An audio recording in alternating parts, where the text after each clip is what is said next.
Czy też szukasz kamerki, aby pilnować w nocy lodówki? A może szukasz elektronicznej niani? Albo chcesz podglądać pupila, kiedy nie macie w domu i ciekawi Cię, jakie ma rutyny? Potrzebowałem taką kamerkę do własnego użytku i kupiłem kamerkę Xiaomi C700 za własne pieniądze, to nie jest reklama żadna. W tym filmie pokażę Wam, jakie ma plusy, jakie ma minusy, jakie ma funkcje, jak działają te funkcje sztucznej inteligencji i ogólnie jakie jest moje wrażenie i czy mi się podoba ta kamerka. Jeżeli uważacie, że ten filmik Wam się przyda, to zachęcam do kupienia przez link, który jest w opisie do Ceneo, do tej porównywarki ceny. Nawet jeżeli wybierzecie najtańszą opcję, to ja z tego mam jakieś tam grosze, także zapraszam do obejrzenia. 8-megapikselowy obiektyw o rozdzielczości 4K to jest moim zdaniem super wynik jak na kamerkę IP. 269 zł można znaleźć i za 100 zł, ale te z kolei mają gorsze parametry. Natomiast ta cena to może być też duży plus, ponieważ ceny chociażby elektronicznych niań są kilka razy wyższe, a jakość z tych kamerek jest o wiele gorsza. Kamerka ma ciekawy design, wygląda estetycznie, podoba mi się. Jest tylko wersja biała, elementy są dobrze spasowane, kamerka jest wykonana z solidnego plastiku, pod kamerką od spodu jest miejsce do zamontowania mocowania, bo można tę kamerkę zamontować do góry nogami. Z tyłu jest głośnik, port na kartę microSD, port do zasilania oraz przycisk do włączania i resetowania.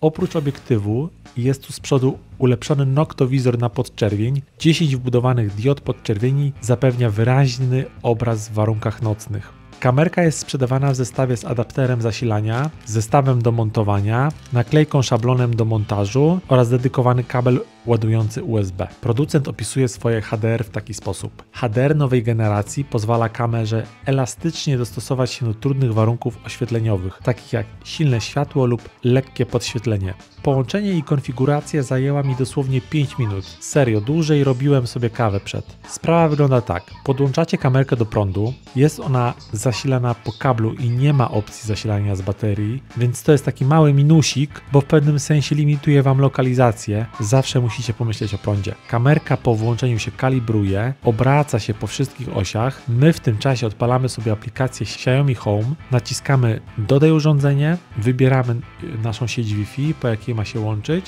Aplikacja skanuje najbliższe urządzenie i prosi nas o kod QR, który znajduje się na spodzie kamerki, aby sparować urządzenie.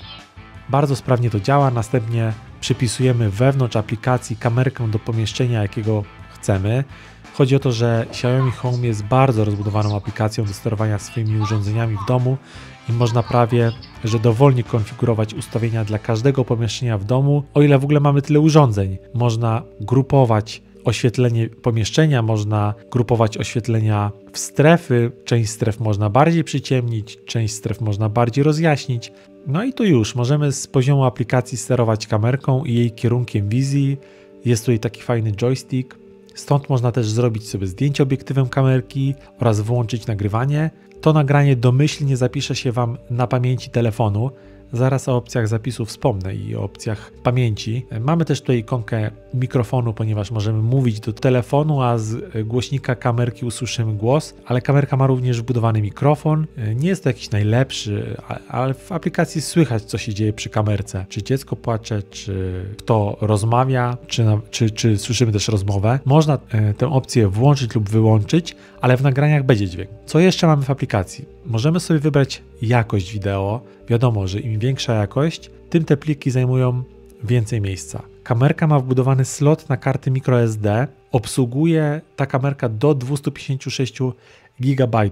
Można też mieć wykupioną chmurę Xiaomi. Podstawowa wersja, sprawdzałem dzisiaj, Basic kosztuje 14,99 miesięcznie, ale tam było jakieś przekreślenie, jakby wyglądało, jak gdyby to była jakaś promocja. Nie wiem, czy ta cena jest zawsze taka. W ramach tej opcji Basic jest tam do wykorzystania 50 GB. Bez tego można zapisać wizję z kamerki na żądanie, wciskając przycisk. Wtedy ogranicza nas jedynie wielkość naszej pamięci telefonu, ale jeżeli będziecie chcieli całkowicie wykorzystać niektóre funkcje AI, na przykład automatyczne nagrywanie po głośnym dźwięku, kiedy na przykład stłucze się jakieś szkło, bądź automatyczne nagrywanie, jeżeli ktoś wejdzie do pomieszczenia, to już trzeba będzie zaopatrzyć się w jakąś pamięć zewnętrzną, tą kartę SD lub chmurę Xiaomi. My wybraliśmy głównie tę kamerkę do zastosowania jako elektroniczna niania, jako podgląd i ewentualnie jakieś nagrania na pamiątkę. Zadziała nam też funkcja AI, która wyśle nam powiadomienie na telefon w przypadku wykrycia płaczu dziecka. Oto jakie mamy główne opcje tutaj. Więc tak, pierwsze, całkowita ochrona dzięki domowemu monitoringowi. Dostaniecie powiadomienie po wykryciu zmian w obserwowanym obszarze. Ta opcja ma osobne miejsce w głównym menu z dopiskiem wypróbuj za darmo, czyli to chyba jest w domyśle w ramach subskrypcji Xiaomi Home. Jeżeli ktoś korzysta z tej funkcji albo ma doświadczenie z chmurą Xiaomi, to proszę dajcie znać mi w komentarzu i napiszcie, jakie są Wasze doświadczenia i jak to działa, czy warto.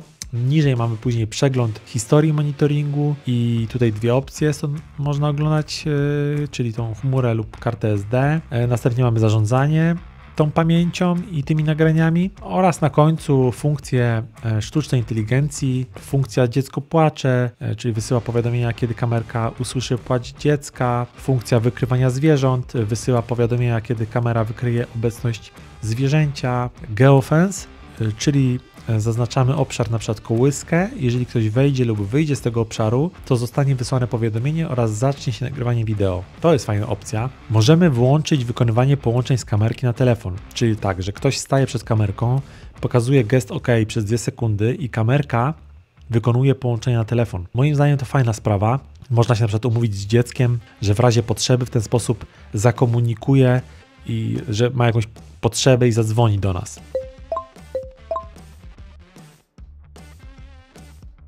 Mamy też wykrywanie głośnego dźwięku. Wysyła nam powiadomienie i też zaczyna nagrywanie. Kiedy na przykład usłyszy jakiś głośny trzask czy rozbicie szkła, to może być, wyobrażam sobie, pomocne na przykład przy jakimś wypadku w domu bądź włamaniu. Kolejną funkcją to funkcja wykrywania osób. Wysyła powiadomienie i zaczyna nagrywanie, jeśli ktoś pojawi się w kadrze. I w ogóle można dodatkowo tutaj zaznaczyć też, aby śledził tą osobę, czyli woził po prostu obiektywem za tą osobą. Mamy funkcję ochronę rodzinną. To jest coś takiego, że zostanie wysłane powiadomienie, jeżeli w zadanych ramach czasowych nikt nie pojawi się w kadrze. Na przykład, jeżeli dziecko nie wróci ze szkoły, albo jeżeli na przykład ktoś tam nie wróci o danej porze z pracy. Następnie mamy wykrywanie zmian w kadrze. I to już jest taka, myślę, że mocno dająca pole do popisu funkcja. Jest dużo możliwości. Wyobrażam sobie na przykład, nie wiem, że można to ustawić na bramę czy na drzwi i też będzie nam wysyłało powiadomienie, że na przykład, nie wiem, brama się otworzyła czy coś. Wiecie, tu już wszystko zależy od naszej wyobraźni. Teraz Wam pokażę, jak wygląda obraz w świetle dziennym. Natomiast ten jest w zupełnej ciemności, na podczerwieni. Natomiast jeżeli pojawi się choć odrobinkę światła, nawet słabego, to system koloryzuje obraz, jak to widać na obrazku. Oto są moje wnioski. Ja uważam, że za tą cenę kamerka bardzo dobrze spełnia swoje funkcje. Spodziewałem się czegoś super podstawowego, a dostałem, myślę, że dosyć zaawansowane narzędzie. Największe plusy. To jest super tryb nocny i uważam, że to się sprawdzi bardzo dobrze przy dziecku, ponieważ nie będziemy musieli zapalać światła, żeby zobaczyć, co się dzieje z dzieckiem. Prosta obsługa, naprawdę jest bardzo intuicyjna. Tak samo aplikacja jest, uważam, że całkiem niezła, jest intuicyjna i łatwo się z niej korzysta. Z minusów, no głośniczek mógłby być trochę lepszy, ale i tak spełnia swoją funkcję, myślę, że ok. I kabel mógłby być trochę dłuższy, ale to też da się rozwiązać. Ja musiałem w pewnym miejscu podciągnąć po prostu przedłużacz. W tym miejscu dziękuję Wam za uwagę. Jeżeli uważacie, że moja recenzja jest przydatna, czy podobała Wam się, to proszę zostańcie ze mną na dłużej, zasubskrybujcie kanał, napiszcie mi komentarz. Może sami zastanawiacie się nad taką kamerką, może zrobiliście research, oglądaliście inne, to proszę napiszcie mi. Ja też może jeszcze zrobię po paru latach większą recenzję, jakie są moje opinie w ogóle o tego typu kamerkach.